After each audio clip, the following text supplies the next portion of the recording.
नमस्कार दोस्तों। मेरा नाम आशु है और मैं राजस्थान से हूँ। मेरी दो बहनें हैं। बद्धी बहन का नाम प्रीति और छोटी बहन का नाम काजल है। मैं शुरू से अपनी बहन प्रीति को खोदना चाहता था, लेकिन डर लगता था। मुझे प्रीति दीदी बहुत अच्छी लगती थी क्योंकि उसके बड्ढे बड्ढे गुब्बारे थे। मैं उस पर नजर रखने लगा था। जब वह घर से बाहर जाती थी तो मैं भी उसका पीछा करने के लिए चला जाता था। जल्दी ही मैं जान चुका था कि प्रीति के 3-4 बॉयफ्रेंड्स भी थे और वह अपने बॉयफ्रेंड्स से करती थी। शायद उसकी खुदाई रोज ही होती होगी, जिसके कारण उसके गुब्बारे बहुत बड्ढे हो गए थे और उसका बम भी बहुत मसत था। उसकी नजरों ने यह भांप लिया था कि मैं जान चुका हूं, तो वह मुझसे बड्ढी मुस्कुराकर बात करती थी। प्रीति ने जब यह देखा कि मुझे उसके दोस्तों से कोई आपत्ति नहीं है, तो मेरे सामने ही अपने बॉयफ्रेंड से फोन पर बात करनी शुरू कर दी थी। मैं तब भी उसकी बातचीत को नजरअंदाज कर देता था कि शायद यह पिघल जाए और मुझे अपनी जवानी का रस चखा दे। पर मैं यह नहीं समझ पाया था कि हम दोनों के बीच सगे बहन भाई का रिश्ता नहीं। सोचा होगा कि मैं उसे खोदना चाहता हूं। फिर कुछ समय बाद कोरोना के कारण लॉकडाउन लग गया था, तो मेरी छोटी बहन काजल भी घर वापस आई हुई थी। इस बार जब काजल घर वापस आई थी तो वह काफी अलग लग रही थी।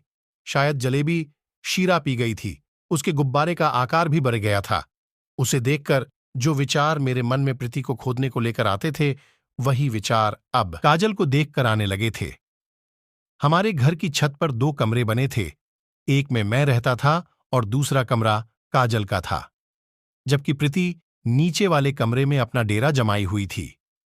काजल को अकेले रूम में डर लगता था, तो वह मेरे कमरे में ही रहने लगी थी।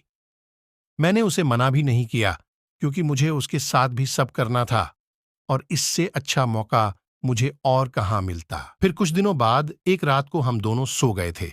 उसका बम मेरी तरफ था। मुझे पता भी नहीं चला कि मैं कब उसके करीब सरक गया।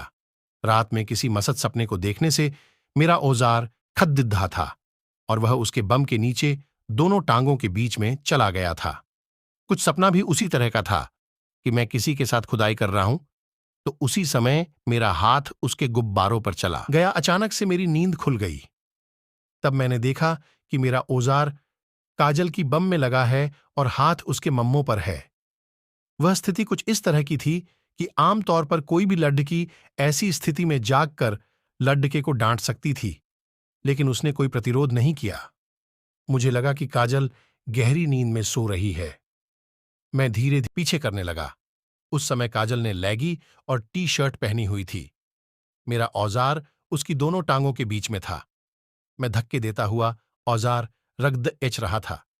फिर अचानक से वह हंस पद्धी और मुझे पता चल गया कि वह जाग रही है। मैं उसी पोजीशन में सो गया। मैं 5-10 मिनट ऐसे ही पढ़ा रहा। फिर मैंने देखा कि उसकी आंखें खुली हैं, लेकिन उसने मुझे कुछ भी नहीं कहा। यह देखकर मेरी हिम्मत बरह गई और मैं फिर से अपने औजार को हरकत देने लगा। मेरा औजार अभी भी उसकी टांगों के बीच में ही था। मैं फिर से उसे आगे पीछे करने लगा, लेकिन उसने अब भी कोई विरोध नहीं किया था, तो मैं समझ गया कि वह भी खुदाई करवाना चाहती है। बाद में मैंने उसके गुब्बारे भी दबाना शुरू कर दिया। वह फिर से हंसी और 10-15 मिनट तक ऐसे ही चला। अब तक सुबह के 5 बज गए थे। मम्मी भी उठ गई थीं। उनकी आवाज आने लगी थी, तो मैं सो गया और काजल भी सो गई। सुबह मैं देर से जागा। काजल को अब समझ आ गया था कि आज फिर से वह सब होगा। उस समय उसने पैंट और काले रंग की टी शर्ट पहनी थी। उसने सोने का नाटक किया। मैंने 15-20 मिनट बाद वही पोजीशन ले ली। उसने भी कुछ नहीं कहा। मैंने हिम्मत करके उसकी टी शर्ट पहनी थी। उसने सोने का नाटक किया। मैंने 15-20 मिनट बाद वही पोजीशन ले ली। उसने भी कुछ नहीं कहा। मैंने हिम्मत करके उसकी टी शर्ट के अंदर हाथ डाला और गुब्बारे दबाने में लग गया। जब इतना हो जाने पर भी उसने कुछ नहीं कहा, तो मैंने उसकी पैंट में हाथ डालकर उसकी गुफा में उंगली डाल दी। उसने धीरे से कहा, उंगली निकाल दे। मैं समझ गया। टी शर्ट के अंदर हाथ डाला और गुब्बारे दबाने में लग गया। जब इतना हो जाने पर भी उसने कुछ नहीं कहा, तो मैंने उसकी पैंट में हाथ डालकर उसकी गुफा में उंगली डाल दी। उसने धीरे से कहा, उंगली निकाल दे। मैं समझ गया कि वह जाग रही है। मैंने चड्डी से औजार को बाहर निकालकर काजल का हाथ पकड़ कर अपने औजार पर रख दिया।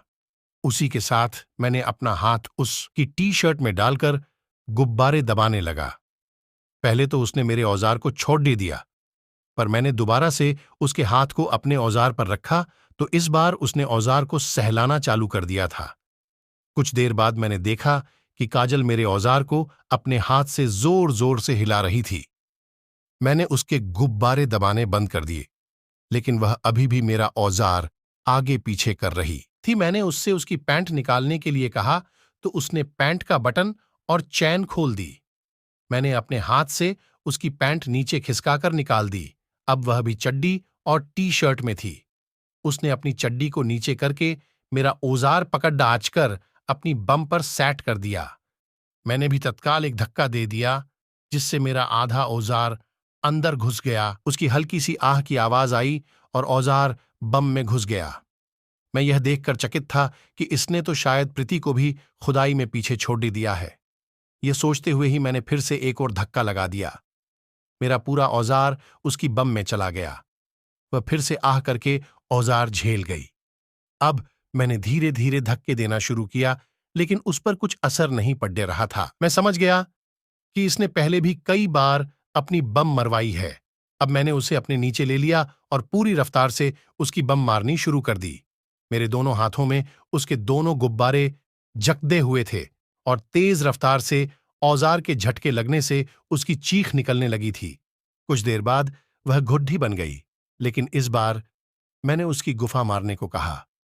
वह मान गई। फिर जैसे ही मैंने उसकी गुफा में औजार डाला तो उसकी गुफा में भी काफी औजारों ने कसरत की हुई थी। मैं उसे पूरी ताकत से खोदने लगा।